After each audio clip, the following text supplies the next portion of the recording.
E aí, galera, quero agradecer pelas inscrições na página, pelas curtidas e compartilhamentos do vídeo anterior. E quem não viu, eu vou deixar aí o link em algum canto da página. Valeu?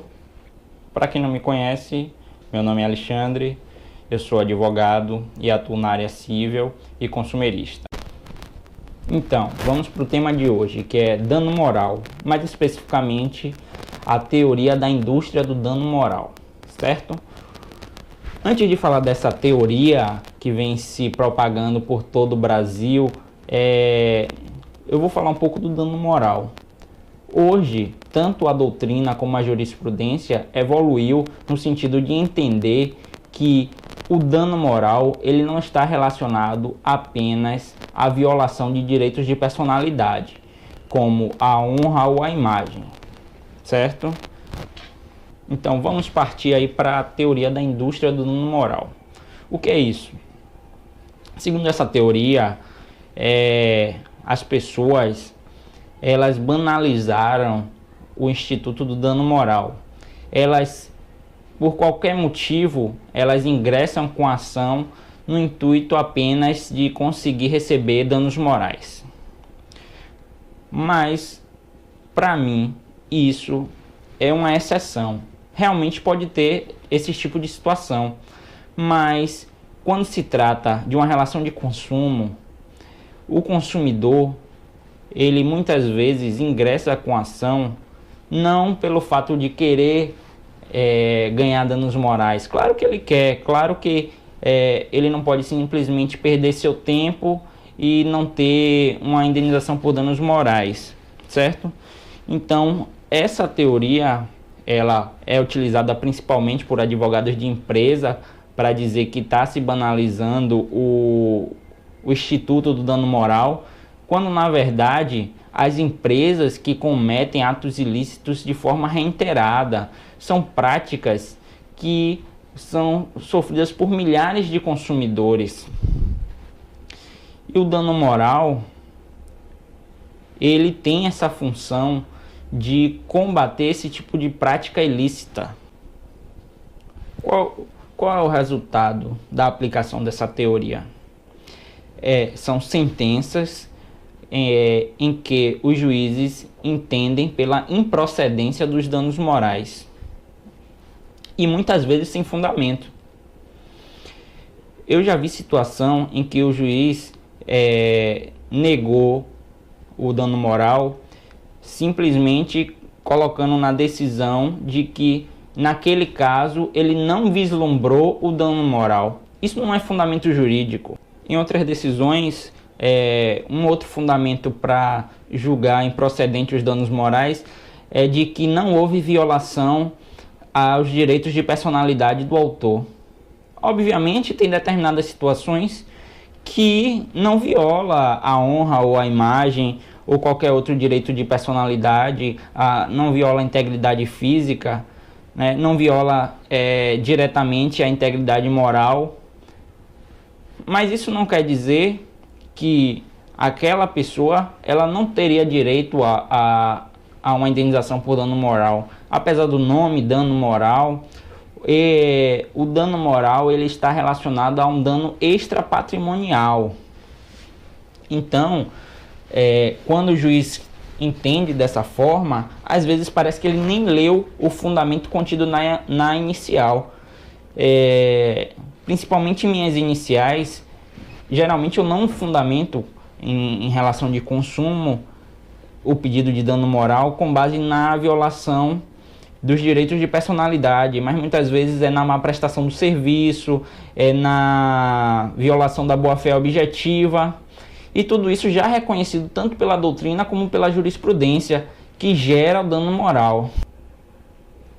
Um outro resultado dessa teoria são valores de indenização baixos, valores ínfimos de indenização por danos morais. A intenção dos juízes, seja negando ou seja dando esses valores, é dissuadir o consumidor de ingressar com novas demandas, evitar novas demandas no judiciário. já que se está negando, outros consumidores, outras pessoas, elas não terão interesse em perder seu tempo, ir para audiência, ter que contratar advogado e chegar no final não ter uma indenização por dano moral. Isso não quer dizer que a ação toda será improcedente. Para vocês entenderem melhor, eu vou contar um caso. A pessoa, ela estava recebendo cobranças de um seguro em seu cartão de crédito, ela não solicitou esse seguro, a gente ingressou com a demanda, a empresa ela não comprovou que a autora solicitou, né, já que o ônus era dela, ela não juntou nenhum tipo de contrato, já que realmente não foi contratado aquele serviço, e a ação foi julgada procedente. Procedente no sentido de mandar devolver os valores cobrados indevidamente. Entretanto, não houve indenização por dano moral, foi negado, certo? Realmente não houve violação aos direitos de personalidade da autora por essa situação, mas houve violação à boa-fé, houve um abuso por parte do fornecedor ao impor aquele produto sem solicitação no cartão de crédito da autora. O dano moral, nesse caso, ele teria uma finalidade punitiva. Por quê? Imagine aí, vamos dizer que o cartão de crédito ele tem consumidores no Brasil todo.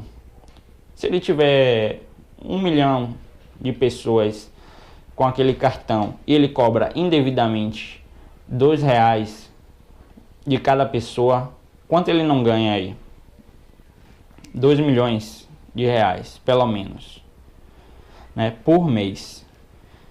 Dessas 1 milhão de pessoas, vamos dizer que apenas 10% ingressa com demanda. Às vezes, por ser um valor ínfimo, muitas pessoas deixam de lado, não tem interesse em perder seu tempo ingressando com ação.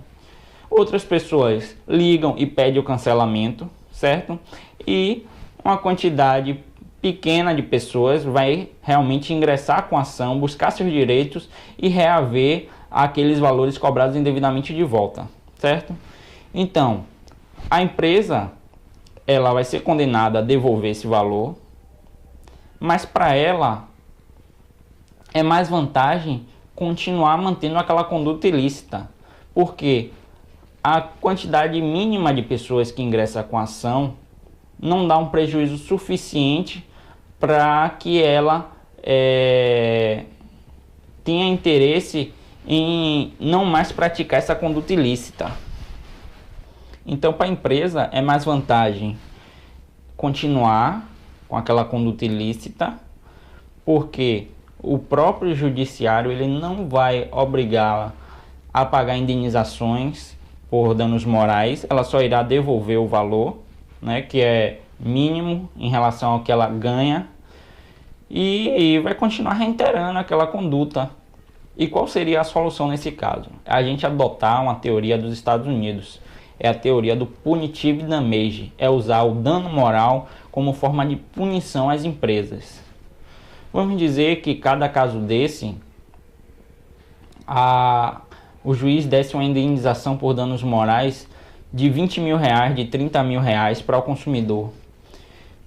Logo a empresa ela pararia de manter esse tipo de conduta, de fazer essa prática ilícita de cobrança indevida de seguro. Essa teoria, ela é importada dos Estados Unidos, já é reconhecida no Brasil, só falta aplicação.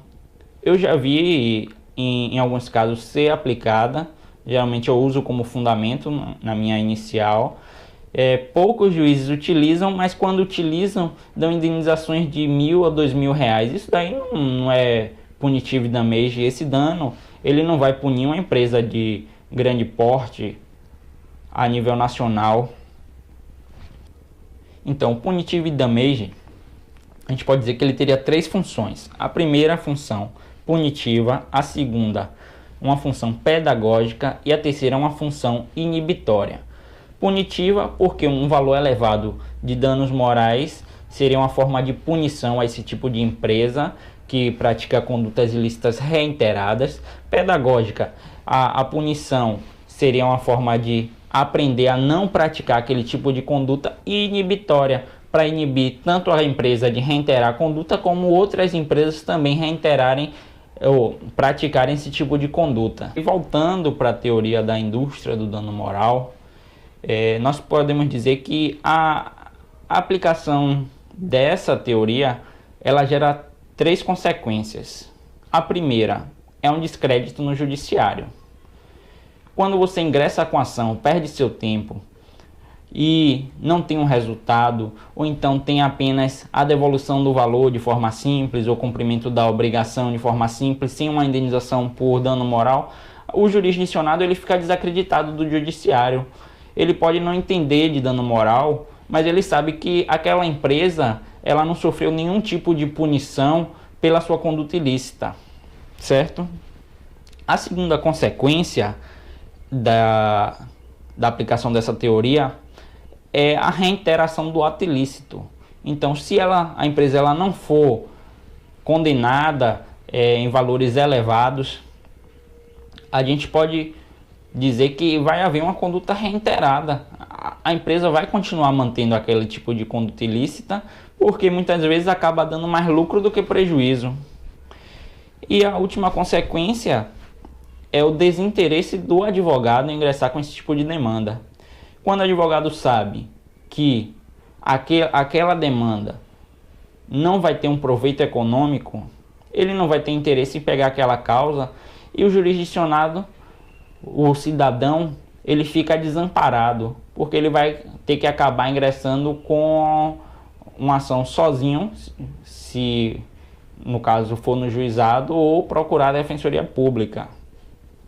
Então, concluindo, a gente pode dizer que essa teoria da indústria do dano moral, ela é uma inversão de valores.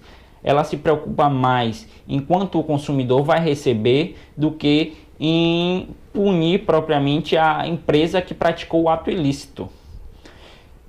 É aí que a gente vê a questão do país da impunidade, né? A empresa pratica um ato ilícito, seja por violar a boa-fé, seja por violar o Código de Defesa do Consumidor, e não sofre nenhum tipo de punição por isso. Então é isso, galera. Espero que tenham gostado, espero que tenham entendido. Curtam aí o vídeo, compartilhem. Dúvidas podem deixar aí nos comentários. Se inscrevam no canal para mais dicas. Valeu, até a próxima.